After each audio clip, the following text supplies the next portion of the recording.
chapter 5. I think we'll take this bit by bit as best as we can. But I do want you to consider before we do how throughout history, significant moments of a nation, a culture, whatever it is, are often have connected with them new songs. Let me give you just a few examples, or really just one main example. I was in high school when 9/11 happened. And I was a junior in high school. My wife and I, we've been dating for a year. We started dating September 21st, 2000. This was, oh, by the way, just a footnote. I was listening to a sermon of Alistair Begg. We were talking about Alistair Begg with Mark Sunday. And it was preached on September 9th, 2011, or 2001. He referenced Columbine in it because that was the big tragedy, cultural tragedy recent. 2 days later. I just happened to see that date when I pulled up to listen to it. Anyways, so we've been dating about a year, and that's the seminal cultural moment. I suspect for my kids it'll be COVID. How can it not be? Because my son is now a sophomore in high school. But I remember, listening to the radio and picking up the pieces from 9/11. There was all these, on the radio you would have ode songs with news clippings put into the song. So, the Titanic song that Celine Dion did?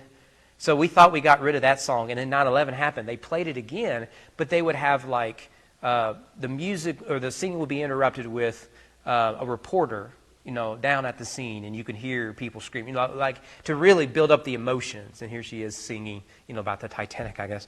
But then there was also new songs. So they took old songs and restructured them, and then they made new songs. Some of them you're probably really familiar with. The number one song that I think of is Alan Jackson's "Where Were You When the World Stopped Turning."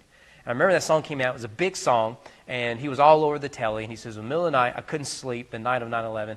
And so I just wrote whatever it is that came to my mind, and then I just had to pick up my guitar. And this is what happened. I didn't spend a lot of time on it.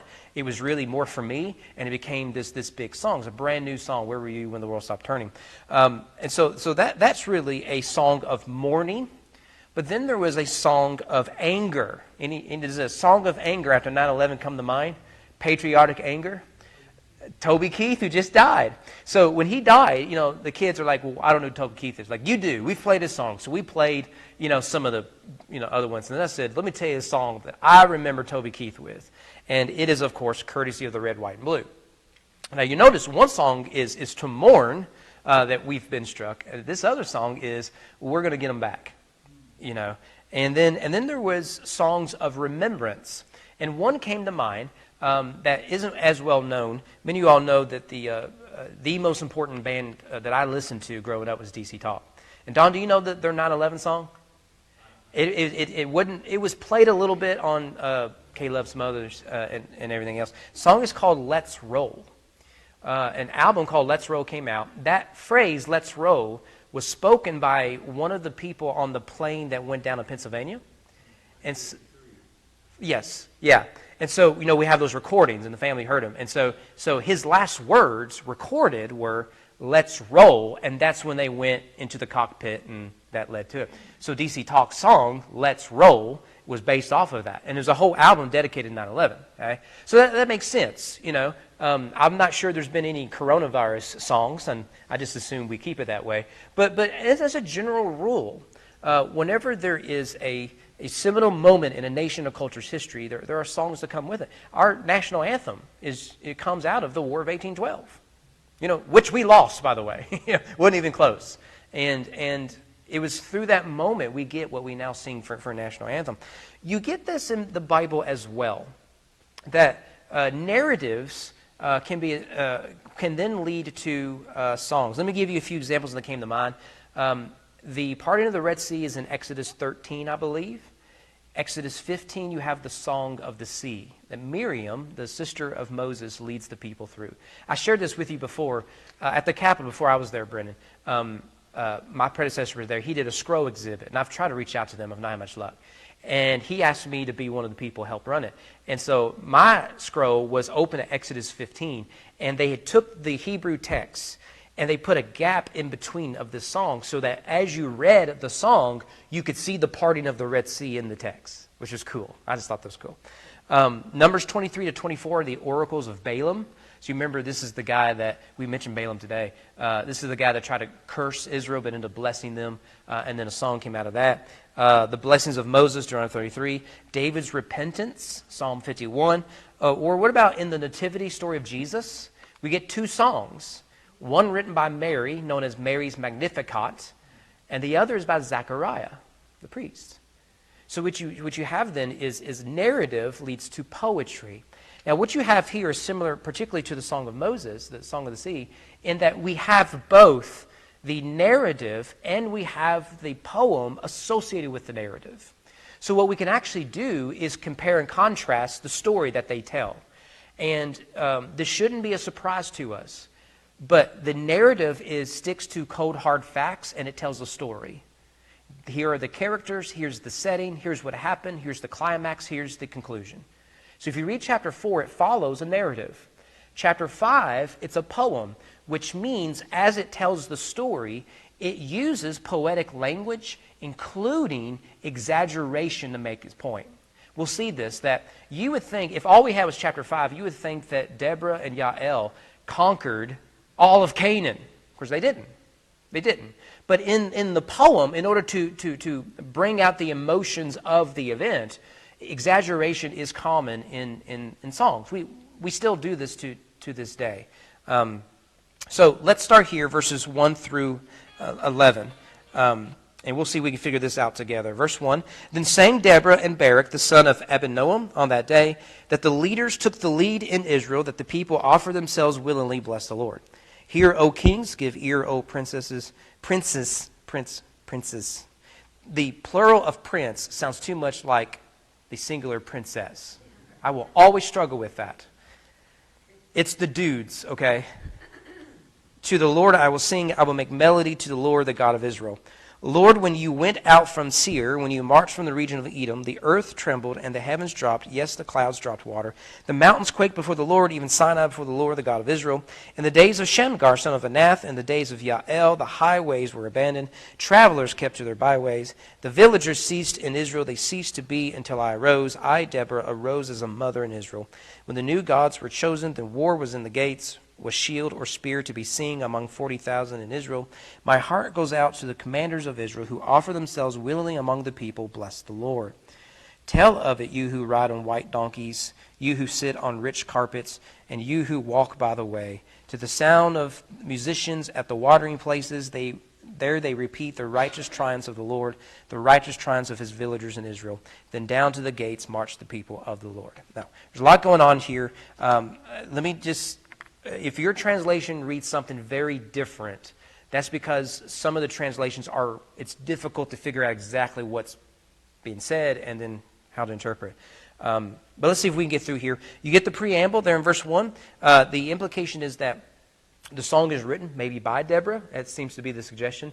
Or at the very least, that the people who led the military attack are now the ones leading the people in worship. So this is a theocracy, is that the government, or in this case really the military, and the religion are tied together. So that's not really surprising. But what we need to see here is that the emphasis of these verses is on, for the nations, particularly their leaders, to acknowledge Yahweh as the supreme Lord. This is a constant issue in the Old Testament. And whose God is the God of gods? And here comes Israel saying, it's ours. Look what happened in Egypt. We didn't raise a sword, and yet our God conquered their gods. And it's a similar story here, and we'll pick up some of that Exodus language. So in verse 2, what you see in here, that the nations, kings, princes, so on, that they should give ear to the Lord and to celebrate. And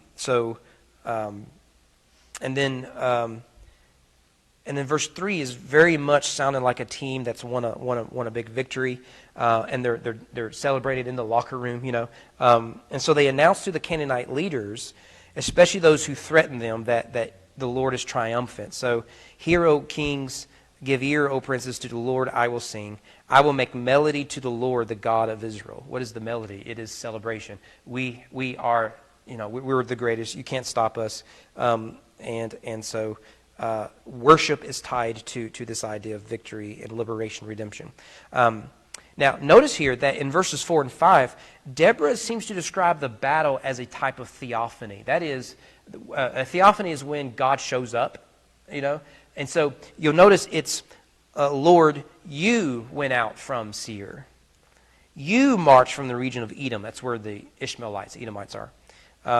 And when you went out, notice that the earth trembled, the heavens dropped, and the clouds dropped water, and the mountains quaked, even Sinai.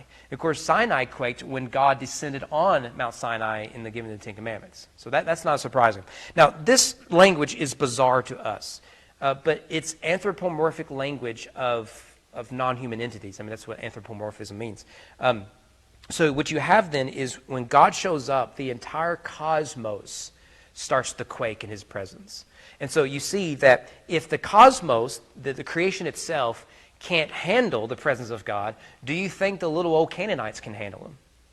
So when he comes up from these mountains and whatnot, the earth, it's scared. And even more is this reference to storms. The heavens dropped and the clouds dropped water. Do you all have a different translation there about the clouds and the storms? Just poured? Okay. Yeah, so clearly referencing rain. Remember that Baal is the storm god. So you remember that the victory was basically won when the chariots came, but a rain fell right before it, which made the ground really muddy, so the chariots were useless. And now, if you're a Canaanite, you would say to the storm god, don't rain. But if you're Yahweh and you're wanting to make fun of the storm god, you're going to make it rain. And so here you say, look, here comes God. He was the one who fought for us. And the earth trembled in his presence, as did the Canaanites. And here's the thing is, he calls it the rain. Yeah? And so you get this throughout the Bible. When Elijah comes, it stops raining. So what are the prophets of Baal doing? Well, they're cutting themselves. They're doing all this sort of stuff because they want the rain to come down. And Elijah's like, well, once you figure out that God controls the rain and not Baal, then we'll let it rain, you know. And so you see it's the opposite here. God calls it the rain when they didn't want their God to cause it the rain. So once again, Yahweh is the God of the storm as well as over everything else, not Baal. And then, you know, Deborah is introduced in verse 6. In the days of Shamgar, we talked about him. We actually talked about this passage.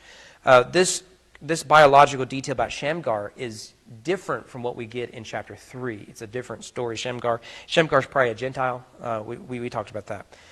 But you notice chronologically, Shamgar and Deborah are happening roughly the same time because Shamgar's in the day of Yael. Of course, Yael is the lady who put the tent peg through the God's temple. You know, so in the days of Yael, the highways were abandoned. The travelers kept their byways. What seems to be happening here is that the Canaanites blocked off major highways for the Hebrews to use. And so they're probably having to use these side roads that are less advantageous. We'll see something here with the rich coming up, who probably had to access those roads. You remember, it's Shamgar here that clears the way for him. Now, he's a mercenary, probably for Pharaoh. He used to be with Pharaoh. But notice this language in verse 6. Verse 7, sorry. The villagers ceased in Israel. They ceased to be until I rose. Probably a reference to the roads. I, Deborah, arose as a mother in Israel. Isn't that an interesting language? She becomes a motherly figure. Now, it's odd, isn't it? Because she takes on a more patriarchal role in the story because it's Barak, the man, who refused to go to war without her. So she takes on a more masculine role to round up the troops. But here it's depicted in a more feminine role. Now, this language of the mother Israel is not unique. It doesn't show up often in the Bible. Let me give you one other reference, maybe the other reference. 2 Samuel 20, I am one of those who are peaceable and faithful in Israel. You seek to destroy a city that is a mother in Israel. It's interesting. Here, it's a city that's a mother. Here, it's a judge.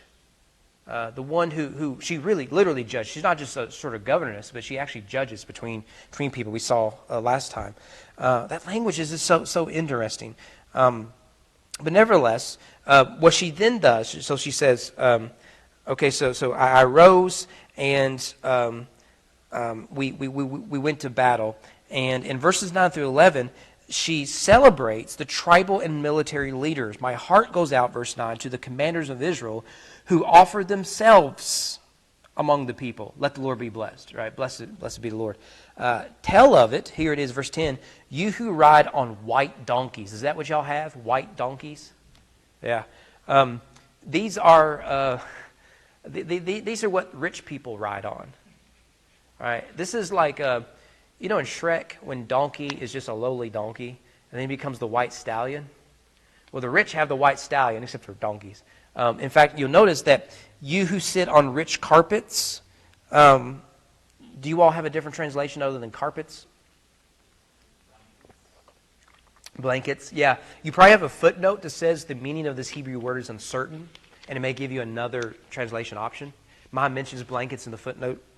The idea is that they are saddled with luxury.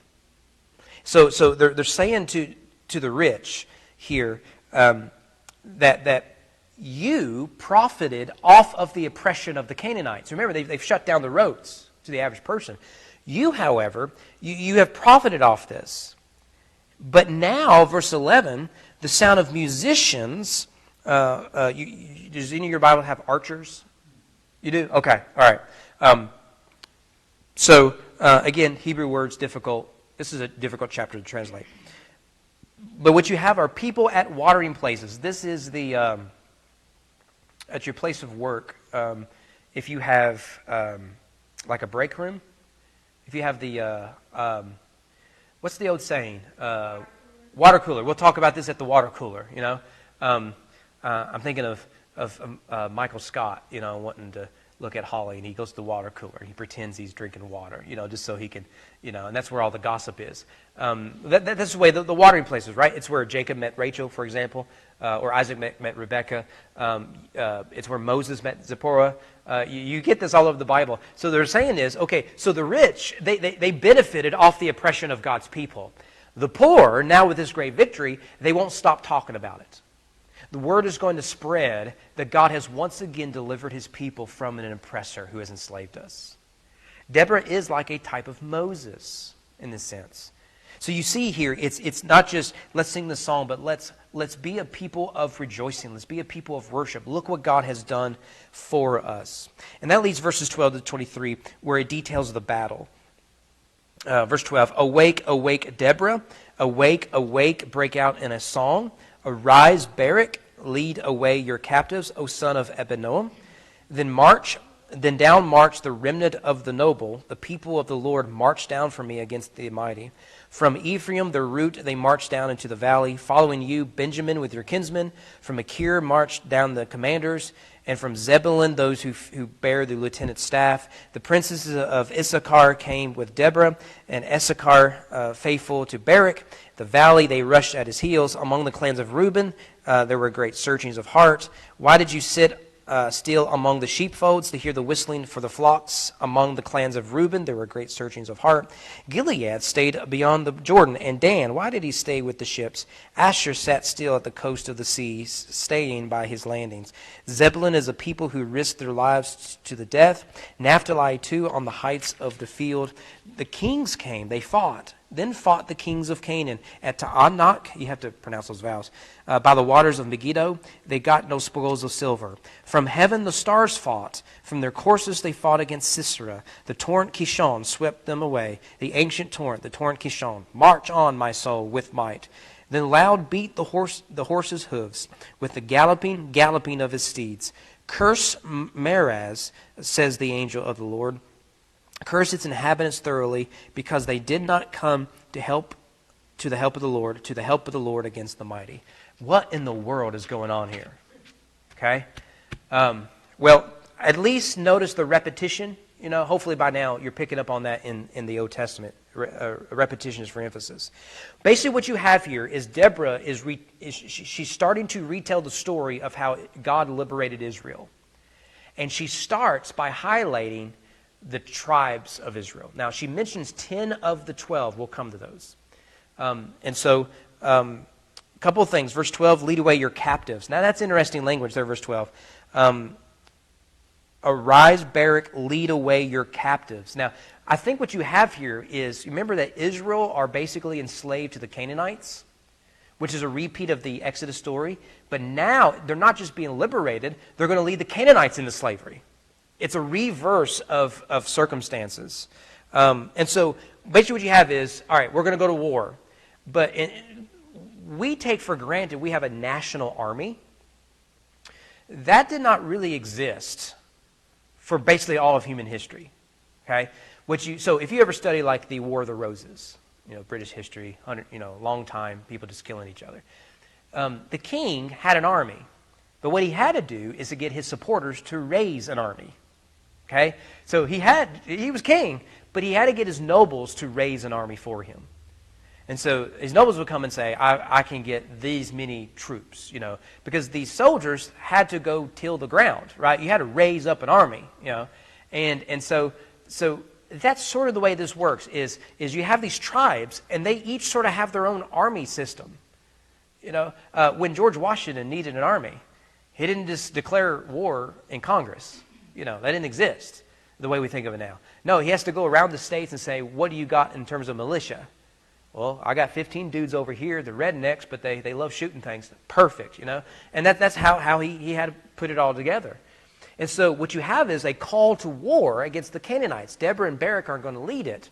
And so they're going through the tribes. Now, what you need to see here, we won't go through all the detail, is there are good tribes who help that are later bad. There are tribes that help and are victorious. Then there are tribes who don't help at all, and they're criticized. Okay? So let me give you a few examples. Ephraim is first mentioned in verse 14. That is Deborah's tribe. And so they will later be a villain in Judges. But here they're praised. Benjamin, also verse 14. They will later be the cause of Israel's civil war at the end of Judges. You remember that King Saul comes from the tribe of Benjamin, as does the Apostle Paul. Issachar, verse 15, it receives the most praise of all of them. And then we talked about Issachar today at the Capitol with the broken papyri. Reuben is not praised because they waffled. Why won't you come to our aid? You're just overthinking it. Just round up your troops, let's go. Verse 17, you get Gilead, Dan, and Asher. These tribes, like Reuben, did not want to get involved, so they're criticized. Verse 18, you get Zebulun and Naphtali. They are praised for risking their lives. Okay, so that's 10 of the 12 tribes. The ones missing are Judah and Simeon. These are southern tribes. Now, this is my theory. I think most nations have some sort of dividing line. Most nations. If you go to the United Kingdom right now, what's the big division? Scotland and England, all right? Scotland has been trying to get independence back ever since James I of England, okay? Who was their king? James the 5th or 6th? Do you know? He was like James the 5th or 6th of Scotland. And what is it? And then he becomes James the 1st of England. So when he unites everybody, that's where you get United Kingdom. In the United States, it was North versus South. Now it's becoming more rural versus urban sort of division. In Israel, you have a North versus South division that shows up in the division of Israel into two nations. The northern tribes, the 10 tribes of Israel, the two southern tribes. I wonder if that division is showing up here. Deborah is celebrating the 10 tribes that will later make up its own nation. I could be wrong on that, but that's sort of my theory. However, so with all that said, in verses 19 to 22, it reaches its climax. Here is the kings come and fight, verse 19. They fight the kings of Canaan, so that's parallelism for emphasis. Now notice that Megiddo is mentioned. That's a strategic field. I wish Danny was here because I would mention Har Megiddo. You all know what we call Har Megiddo? Armageddon. Armageddon is a bad translation in your Bible.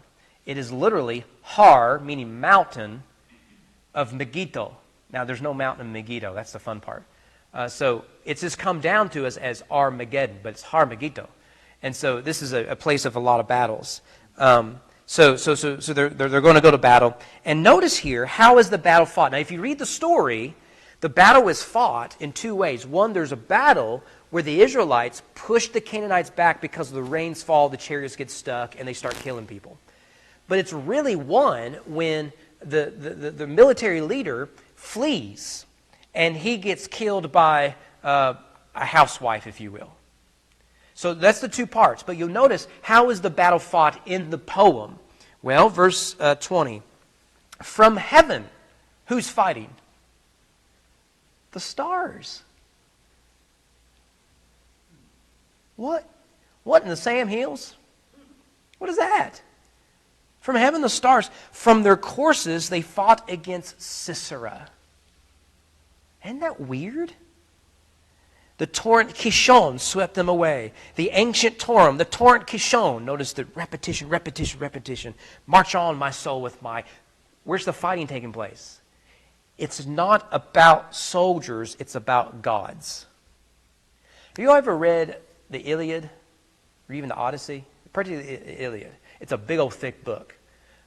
If you ever do read it, okay. So you know the story of Achilles and Hector, Troy against the Greeks. So we read it as modern readers. We think, okay, Achilles and Hector are these mighty men of war. But if you read Homer's Iliad, who's really fighting are the gods of the Trojans and the gods of the Greeks. So what we see are the physical battle, but what's really happening is the cosmic battle. That's the way the ancient world viewed everything. They viewed everything through a supernatural lens. Yeah, Don?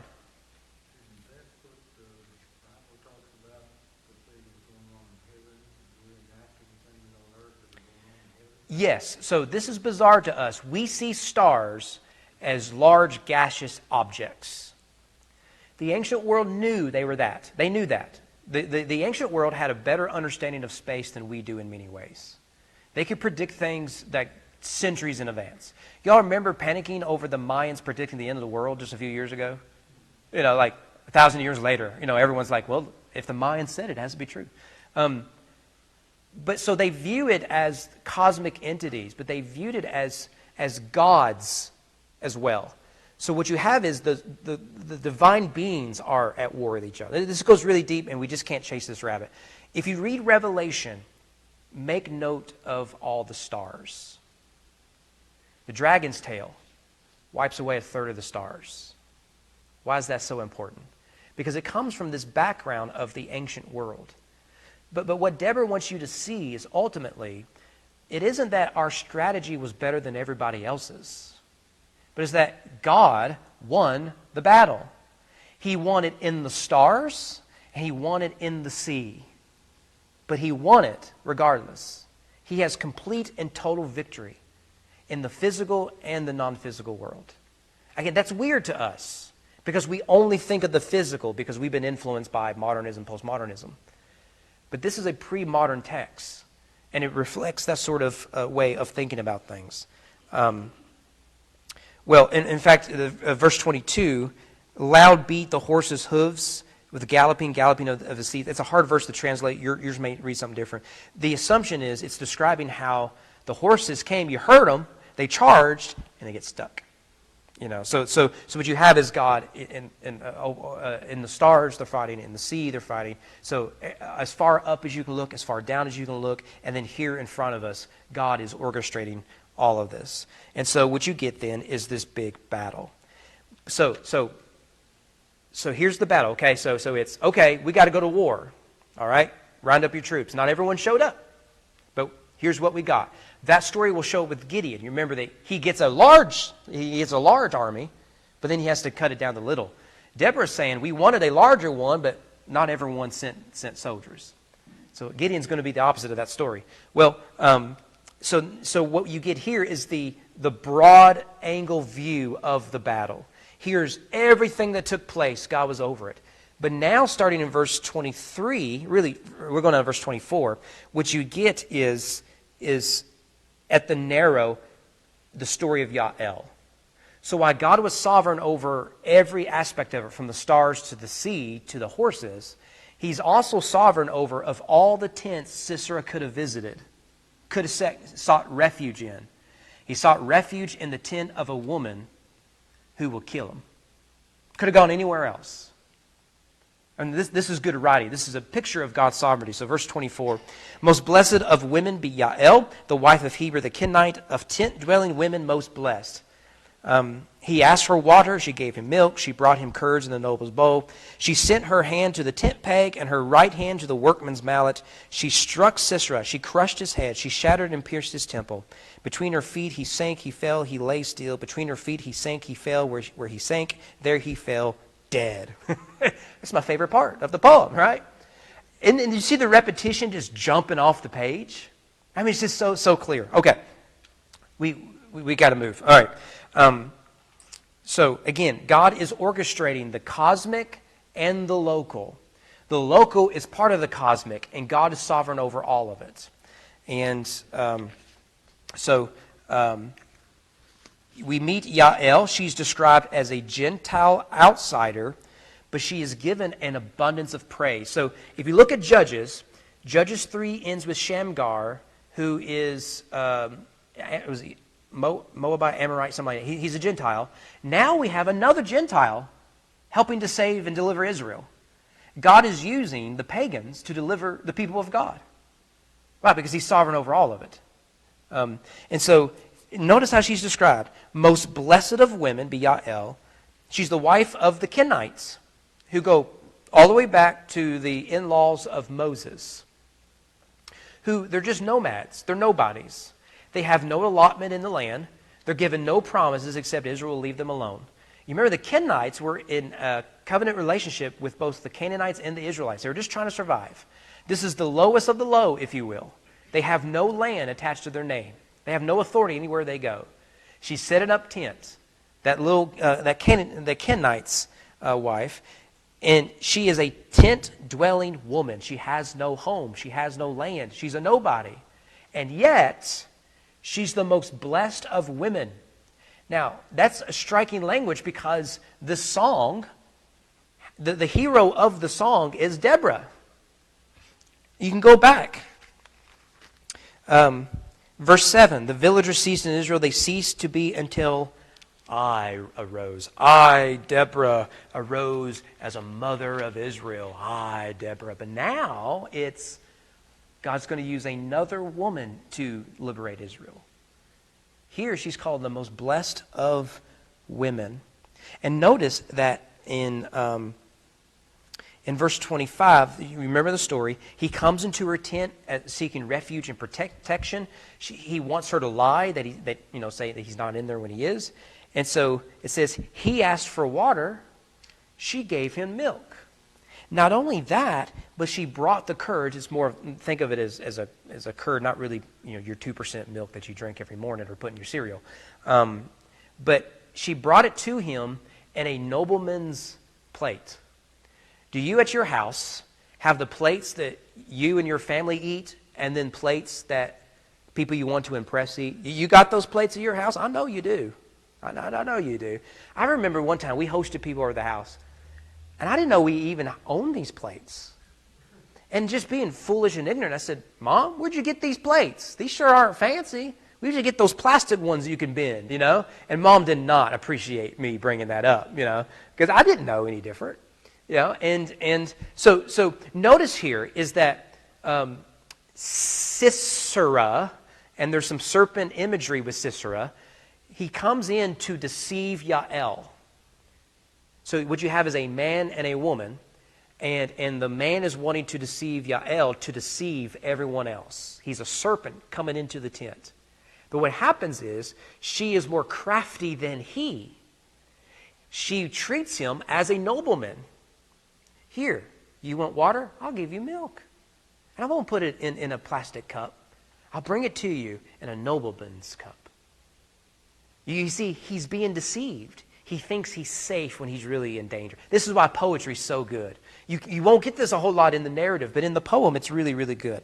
And then, when he thought he was safe, there it is, verse 26. She sent her hand to the tent peg. Here it is.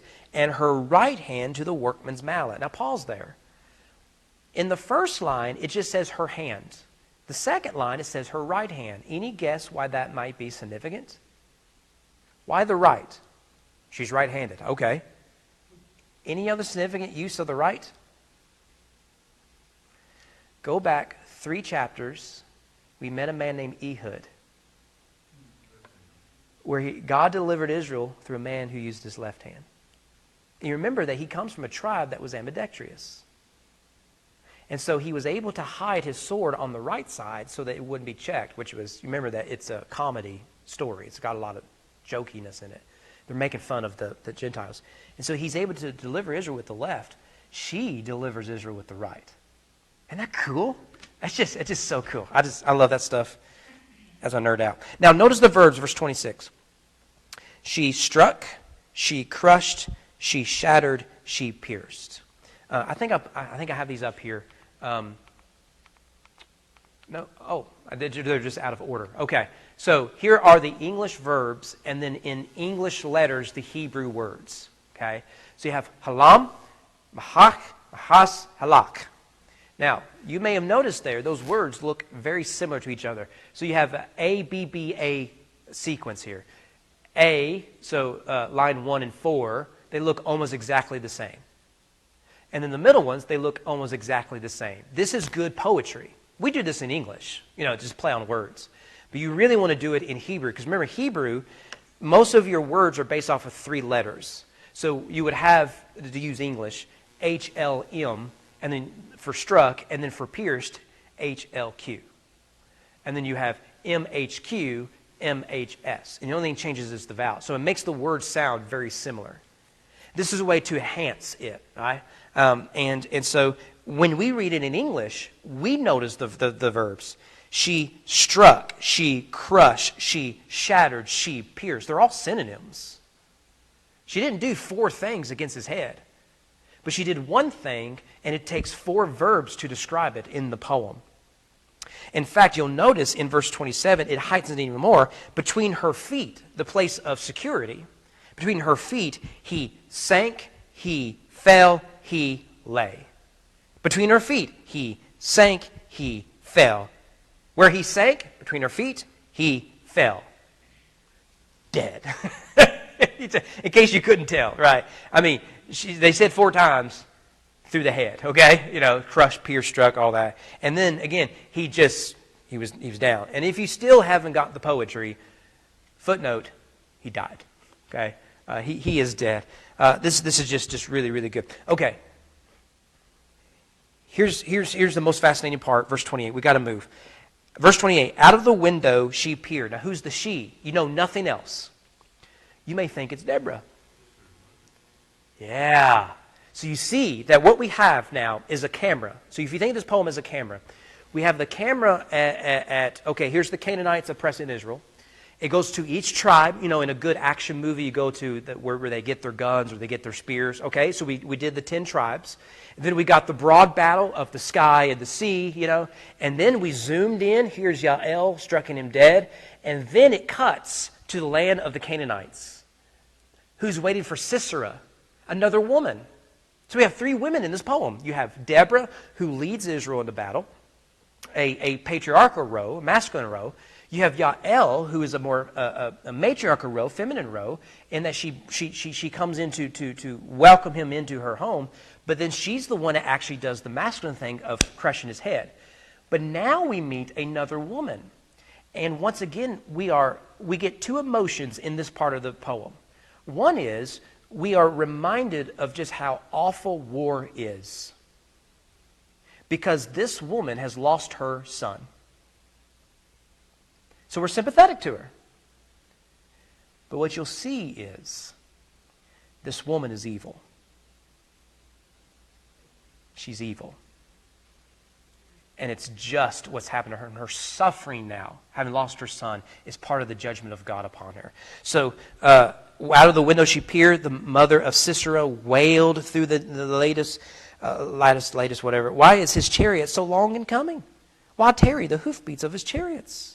Now, notice what's happening is the contrast is between Yael, the one who dwells in tents, the nomad, to Sisera's mother, who lives in a palace. It's such good writing. So she's peering through. She's safe. She's secure. God can't get to her. What's the worst that can happen? They've got the chariots of Egypt at their side. These are slaves. We've got the gods, the stars, right? And so she's walking around, and she goes, "What's taking so long? Why hasn't the army returned? Why hasn't my son returned?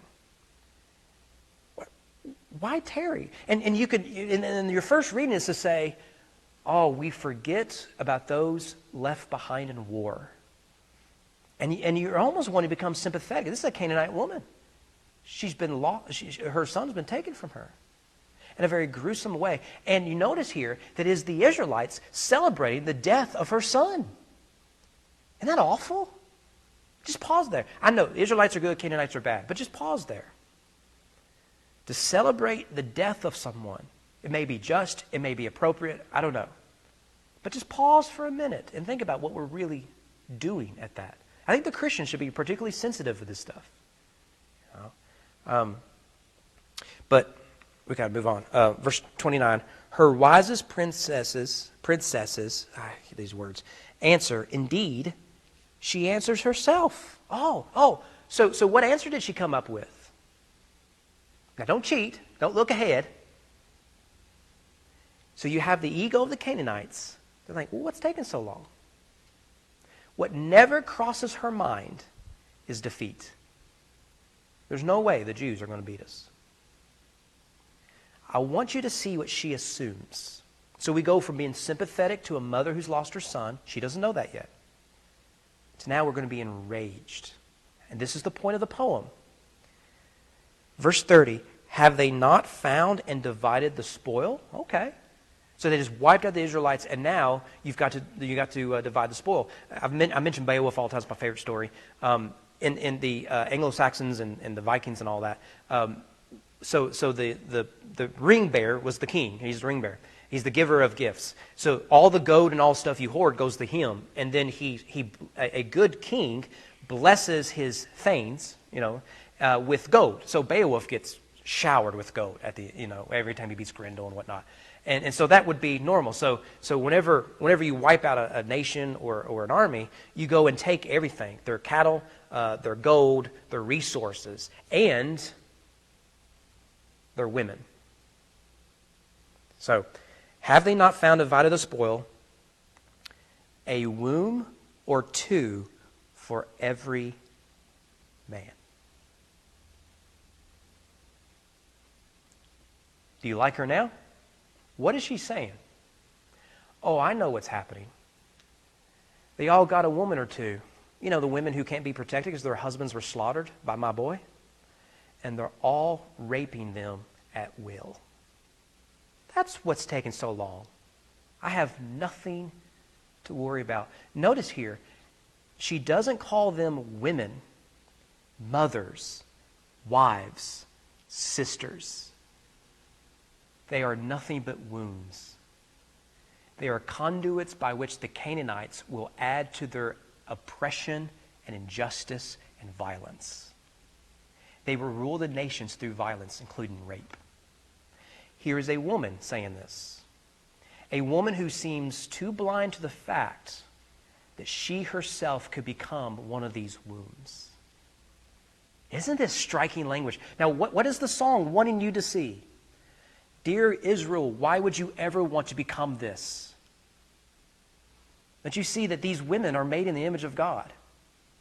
Maybe they're on the wrong side of the war. Okay. They're made in the image of God. So when you go back and read Judges and Joshua and the Exodus, what you find is God saying, don't take the wives. Don't take the cattle. Don't take any of that. Don't do it. Do you remember the story of Achan, who hoards the gold for himself, the spoil? We don't do that. We do not treat women like that. Now this is thousands of years before the Enlightenment. And you're bringing shame upon a woman who would dare speak this language. So, spoil of dyed materials for Sisera, spoil of dyed materials embroidered, 2 pieces of dyed work embroidered for the neck as spoil. Now notice here, women are no different than fashion and gold. Spoils of war. They're not humans because they are Hebrews. You see how unique Christianity is to the world. This is the way every society has viewed other people groups. That's why tribalism is not good for us as Americans. We view people of that other tribes lesser than us. I mean, it's disgusting, isn't it? I mean, I read this and like, she can't be saying what I think she's saying. Verse 31, so may all your enemies perish, O Lord. Yeah, I agree. Don't you? Well, to answer your question, that's the problem with Israel, is they look too much like the Canaanites. This goes all the way back to Judges 1. You remember when they cut off the toes of the king and the thumbs? And you remember the king goes, yeah, I kind of deserve that because I did it to others. What's the Canaanite king saying? This is the way the world works. The victor goes to spoil. So I don't want you to attack me, so I'm going to cut off your toes, you can't run, and cut off your thumbs, you can't hold a sword.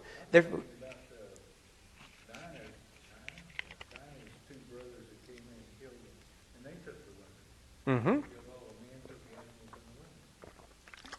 You're in Genesis, so you've got all that violence in you. Yeah. So they have all the men circumcise themselves, and then they just go in and slaughter people and take the women. That's the problem, is that Israel isn't supposed to look like this. So the song tricks you.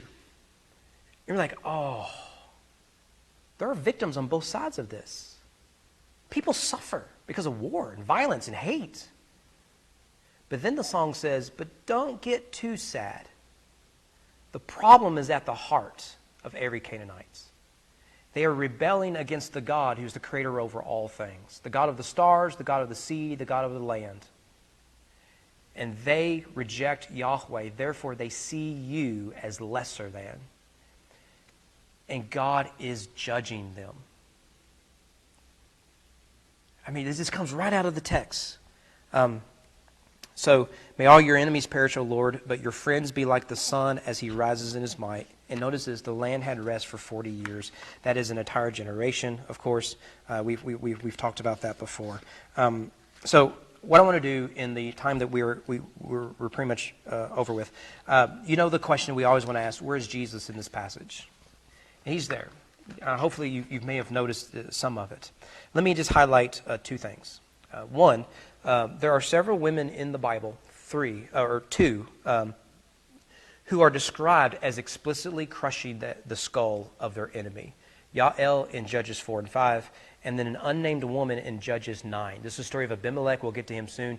And that the woman takes the millstone on the top of the wall, throws it off, hits him in the head, and his head is crushed and he dies. So those are the two that came to mind. So what you have here are women crushing the skulls of the enemy. And I do think there's serpentine language here in the story of Deborah. We looked at that last time. I know we've all forgotten it.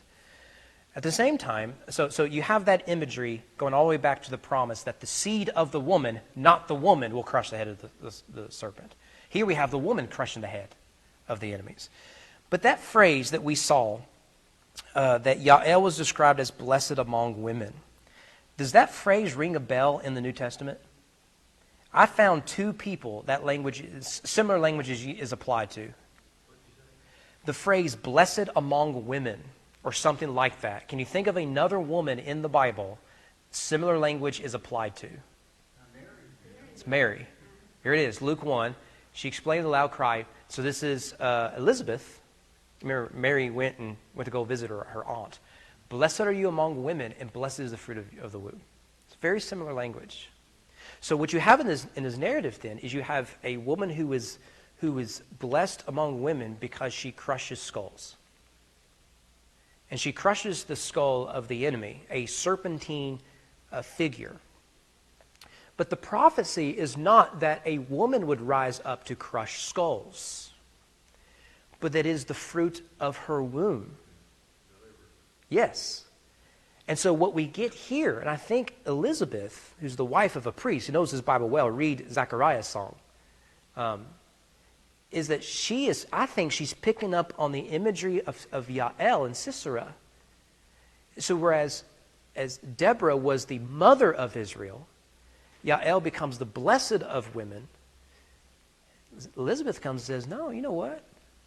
It's not Yael. Because she crushed Sisera, and we still have all this junk around us. The fruit of your womb, the son, he's the one that will crush the head of the serpents. So we do get a picture of this in this story. So Genesis 3:15, you know, I'll put hostility in between you, the serpent, and the woman. Bruise your head, crush your skull, all that sort of stuff. Now, let me give you, there is a third woman who is said to crush crush the head of the serpent, okay? It is the church of Jesus Christ, the bride of Jesus. Romans chapter 16, this is interesting language. The God of peace will soon crush Satan under your feet. Now, you notice here, it is the gospel will crush Satan, yes, but it is the church who is the beneficiaries of that. It is the church who will witness this. What do we have in the end? Read Revelation. You have precisely that story. So, I know this is a crazy passage. You're probably never going to read it again now, okay? But please look in it. One, there is issues of justice, the beauty of poetry, but ultimately what we're seeing is the hope that we have in Christ. That our enemy is far worse than Sisera. Our enemy is that of Satan, the serpent, the sin in our flesh, this world around us, and that we will have not a temporary victory, one that lasts for 40 years. We will be given a victory that will last for eternity. That is the ultimate good news of this passage. Okay. Did we miss anything? What version are you reading from? English Standard. Because in King James is way different. The whole chapter, pretty much? Yeah. I mean, it's really hard to keep up with you. The other thing is when we got up and talking about the colors, I never applied it to clothing. The colors. That's in 27. Oh, so like spoiled of dye materials for Sisera, spoiled of dye materials embroidered. Let me see, because I skipped a lot of my notes. Yeah, so this chapter is hard to translate. So there's going to be differences. I'm looking at the wrong verse. Now my notes are all out of whack, Dawn. I know. What happened to you last week? Yeah. Based on what you wanted to talk about. Yeah. We did the Elisha and the bears. Yeah, did it for you. I found a real good story on that anyway. Oh, good, good. The Lord determined that we could have to find that out. Oh, good. Well, all of our problems are solved now. So, I loved it. It's a great passage. It really opened up a lot of information for me. Mm-hmm. The thing that struck me the most was what the kids said. They called him Baldy. That's okay. They kept saying, go up, go up. And that meant, go with Elijah and you'll be just as stupid as he is. Yeah, we don't want your kind around here. Going up. Go up. Get on out of here. So when it hit me that you know, when I noticed they kept saying, go up, and I thought, why are they saying that? And then it dawned on me that it lost me. Yeah, yeah. And it's in it was in Bethel, the house of God. So what was a sacred space had become desecrated by Baal worship. And so they say, we don't want this. We don't want what you're bringing. Didn't Samuel start a school there for prophets? Yeah. And in a few chapters, we meet the sons of the prophets. They're building a new seminary, if you will. Chapter 4, I believe, of 2 Kings. That's when the axe goes into the river. They're building a new seminary. So it's good stuff. Yeah. So next week, we are going to, Lord willing, start Gideon. So that'll be fun. Okay. All right. How about we close out in prayer? Lonnie, will you close us in prayer?